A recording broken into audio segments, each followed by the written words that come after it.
మన ఈరిగాడికి సంవత్సర క్రితం పెళ్ళయిందయ్యా. మొన్నటిదాకా తాడు బంగారంలో ఉన్న వాళ్ళ జీవితం ఇప్పుడు తాడు ఫ్యాన్లో మారిందయ్యా. తన భర్తకి తల్లిదండ్రులు ఎక్కువయ్యారయ్యా. కట్టుకున్న భార్యకి చీర కొనడం కంటే అమ్మా నాన్నలకు మాత్రం మందులు కొనటమే తన సంతోషం. పొద్దున లేచిన దగ్గర నుంచి తల్లిదండ్రుల పనులు పెళ్ళ ముద్దు ముచ్చట తీర్చట్లేదని తల్లిదండ్రులను వృద్ధాశ్రమంలో చేరిస్తే తను తన భర్త సంతోషంగా ఉంటామని వీరిగాడి భార్య సావిత్రి రచ్చబండి ఫిర్యాదు చేసిందయ్యా.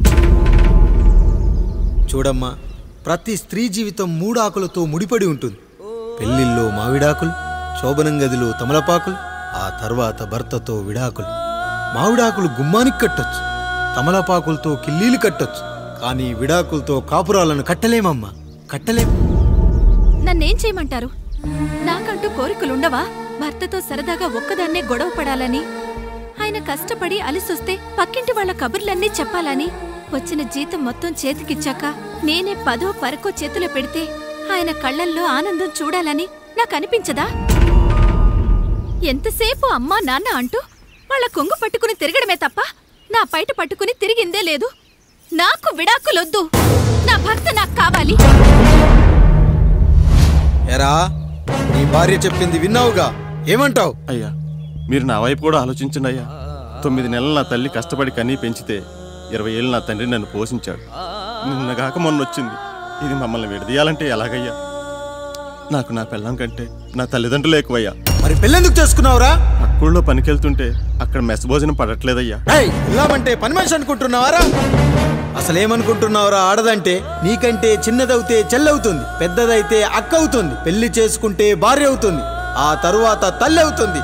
మగాడేముందిరా, ఆఫ్టర్ ఆల్ తండ్రి అవగలడు. మగాడు పురుషుడు అని పలకాలంటే పెద్ద కష్టమేమీ లేదు. కానీ స్త్రీ అని పలకాలంటే నోట్లో కండరాలు, నాలుక అష్టవంకరలు తిరిగి కష్టపడాలరా. స్త్రీ జీవితం కూడా అంతే. మన దేశంలో స్త్రీని గౌరవించడం తరతరాలుగా వస్తున్న సాంప్రదాయం. ఆ సాంప్రదాయం ఎంత గొప్పదంటే జంతువుల్ని కూడా పిల్లి పిల్ల, కుక్క పిల్ల, పంది పిల్ల అంటాం గాని కుక్క పిల్లోడు, పిల్లి పిల్లోడు, పంది పిల్లోడు అని అనమరా.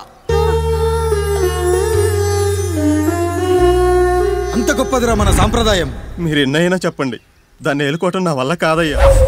కడుపులో బిడ్డ ఆడపిల్ల అని తెలిసి ఉంచాలా ఊడ్చాలా అని ఆలోచిస్తుంటే పుడతామో చస్తామో తెలియని పరిస్థితుల్లో ఎలాగోలా పుట్టేసి పెరిగేసి ఎదిగేస్తున్న టైంలో తను పుట్టింది తన కోసం కాదు, ఎక్కడో పుట్టిన ఏదో కోసం అన్న విషయం తెలిసాక అమ్మ నాన్న కలిసి 1 కిలో లడ్డూలు, 1 కిలో చెగోడీలు పెట్టి దున్నపోతు లాంటి ఓ పెళ్లి కొడుకుని తీసుకొచ్చి కళ్ళ దించుకొని పెళ్లిలో కళ్ళు దించుకొని శోభన గదిలో పడుకుంటే గుండెల మీద తాలి బరువు, శరీరం మీద వాడి బరువు మోసి మోసి వాడు వేసిన విత్తనాన్ని 9 నెలలు మోసి మోసి ఓ పండంటు బిడ్డకు జన్మనిచ్చి ప్రతిరోజు కోడి కంటే ముందే నిద్రలేచి నుదిటిన బొట్టు పెట్టి, వాకిట్లో ముగ్గు పెట్టి, స్టవ్ మీద గిన్నె పెట్టి, అందులో పాలు మరగబెట్టి, కాఫీ పొడి టీ పొడి కలిపి పెట్టి, పిల్లల నోటికి తిండి పెట్టి, వాళ్ళను బడికి ఎల్లగొట్టి, నిన్ను ఆఫీస్ కు తరిమి కొట్టి, ఒక చేత రిమోట్ మరో చేత కత్తిపీట పట్టుకొని ఛానల్స్ మార్చి మార్చి కూరగాయలు తరిగి 11 గంటలకు మా ఊరి వంట, 12 గంటలకు స్టార్ మహిళ చూస్తూ, వీటి మధ్యలో వంట చేస్తూ కూరెక్కడ మాడిపోతుందో అన్న టెన్షన్ లో బ్రేక్ మధ్యలో అత్తగారికి అన్నం పెట్టి, ఉద్దమందారం, ఆడదే ఆధారం, మనసు మమత, గోకులంలో సీత, స్వాతి చినుకులు అంటూ పగలు రాత్రి తేడా లేకుండా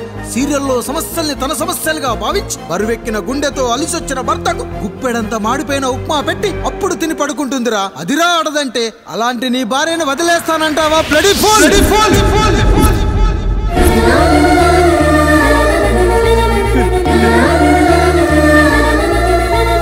ఒక గుక్కలో ఆడదాని గురించి చెప్పాలంటే నాకు 3 నిమిషాలు పట్టిందిరా. 3 ముళ్ళేసిన నీకు ఆడదాని గురించి తెలియాలంటే ఎన్ని జన్మలెత్తాలరా? అయ్యా అయ్యా, నా తప్పు నేను తెలుసుకున్నానయ్యా. నా తల్లిదండ్రులు నేను వదిలేస్తానయ్యా. నా పిల్లల్ని నాకు ఇప్పించున్నాయ్యా. నువ్వు తప్పు మీద తప్పు చేస్తున్నావు. నీ భార్యను తిరిగి ఏలుకోవడానికి నీకు హక్కు లేదు. ఈ రాయుడు తీర్పిస్తున్నాడు. ఈ ఈరిగాడు మాత్రం తమ తల్లిదండ్రులతో ఉండాలి, కానీ ఈవిడకు మాత్రం భర్త కావాలి. ఈమెకు అభ్యంతరం లేకపోతే నేను పెళ్లి చేసుకుంటాను.